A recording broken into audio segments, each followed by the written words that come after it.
Jangan lupa like, komen, dan subscribe channel YouTube TVRI Bengkulu dan nyalakan lonceng notifikasinya.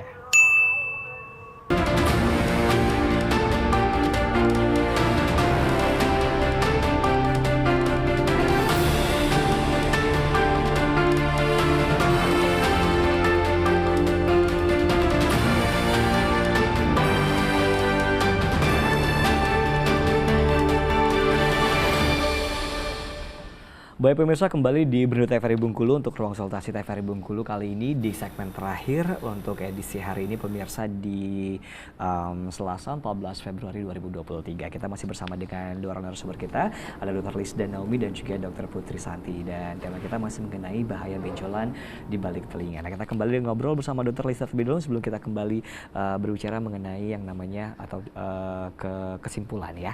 Baik, nah Dok, apakah benjolan itu boleh diurut? Okay. Nah itu dia pertanyaannya, simple saja sih.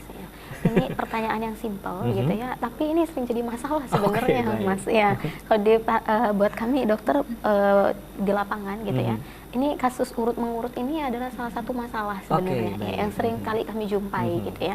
Jadi jawabannya adalah sebaiknya tidak untuk diurut gitu ya. Mau benjolannya itu apapun gitu ya. Paling gampangnya gini deh, benjolan itu kadang-kadang ada yang disebabkan oleh karena cedera atau trauma. Lebih gampangnya lagi supaya mudah dipahami itu adalah kebentur ya. Jadi boleh kita jangan dicoba ya, tapi ya kalau nggak sengaja misalnya terbentur gitu ya, kita amati beberapa hari kemudian itu dia biasanya akan ada bengkak gitu ya di daerah yang terbentur. Nah, yang paling gampang itu pun tidak dianjurkan untuk diurut gitu ya. Jadi sebaiknya tidak untuk diurut. Seperti yang sudah disampaikan oleh Dokter Putri, kalau misalnya oleh karena cedera mau dikompres gitu ya, kompres es, misalnya kompres dingin boleh. Tapi tidak untuk datang kepijit tukang urut gitu ya kemudian diurut gitu. Apalagi yang bentuknya itu nggak di luar kulit, di dalam gitu ya. Misalnya di belakang telinga nih sebesar kelengkeng ataupun kelereng misalnya gitu ya, kan lumayan itu ya. Lalu kemudian datang ke tukang urut minta dipijit-pijit gitu. Akhirnya ya tukang urut kan pijitnya mungkin dengan tenaga yang kuat gitu ya. Biar hilang ya. Biar hilang gitu. Nyatanya gitu selang 2 hari datang ke dokter itu masalah yang baru. Jadi dari yang awalnya sebenarnya mungkin itu cuma penanda ada infeksi saluran pernapasan akut, lalu sekarang datang dengan masalah lagi gitu ya, yang baru gitu ya, akibat dari dipencet ditekan-tekan gitu. Sama sebenarnya mau saya ingatkan itu satu lagi, jangan ditusuk-tusuk. Ini juga sebenarnya masalah juga ya, yang sering sekali kami jumpai juga gitu ya di praktek di lapangan. Ada bekas tusukan ya? Iya. Jadi kadang-kadang bisul nih paling gampangnya. Jadi dok datang ke dokter gitu ya, ada benjolan. Oke, kita periksa gitu, kita lihat, udah kita tanya, kita lakukan wawancara medis, benjolan. Ternyata ini awalnya langsung jadi begitu bu. Jadi udah tambah besar, merah, nanah semua isinya gitu ya. Terus pasiennya udah jadi demam tinggi.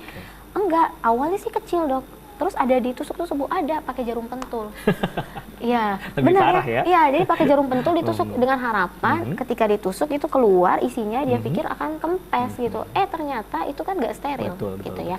Nah, jadi ada 2 sebenarnya pesannya. Tolong jangan diurut gitu ya, dan tolong jangan ditusuk-tusuk apapun benjolannya gitu ya. Oke, baik. Kita ke kesimpulan sore hari ini, boleh silakan Dr. Putri Santi. Kalau kesimpulannya tentang benjolan di belakang telinga, yang paling penting teman-teman atau masyarakat harus tahu dulu, harus diingat dulu riwayat sakitnya seperti apa, terus nanti datang ke dokter, ceritakan kepada dokternya, kemudian diperiksakan dan berilah kewenangan untuk mengobati itu ke yang memiliki ilmunya, yaitu dokter. Nah juga tadi pesannya terkait yang dari dokter bisa bilang itu memang sangat sering ya terjadi. Tolong jangan bertindak sendiri gitu. Googling boleh googling, tapi tetap konfirmasi kepada dokter. Terus nanti ditanyain apa yang mau ditanyain ke dokternya, silakan ditanya, dan jangan melakukan tindakan sendiri. Gitu. Jangan sok tahu istilahnya ya. Ada tambahan sedikit dokter?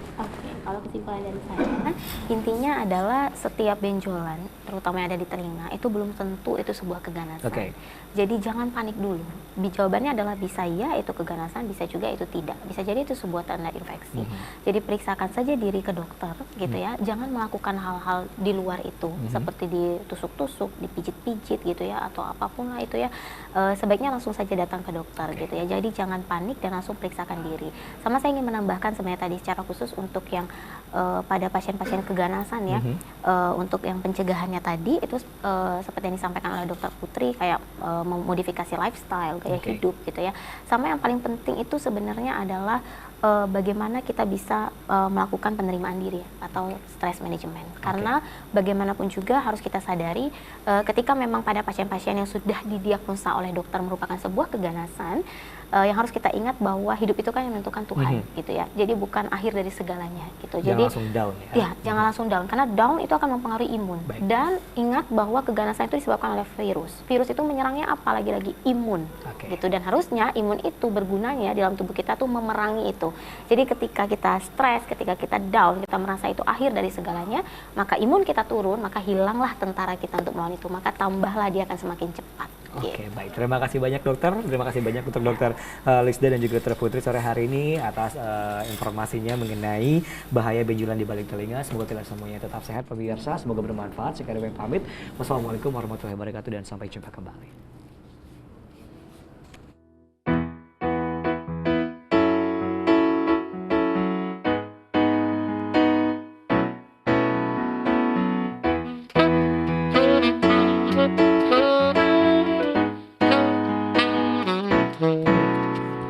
Ku bingkiskan kalbuku bagi insan dunia yang mengagumkan cinta.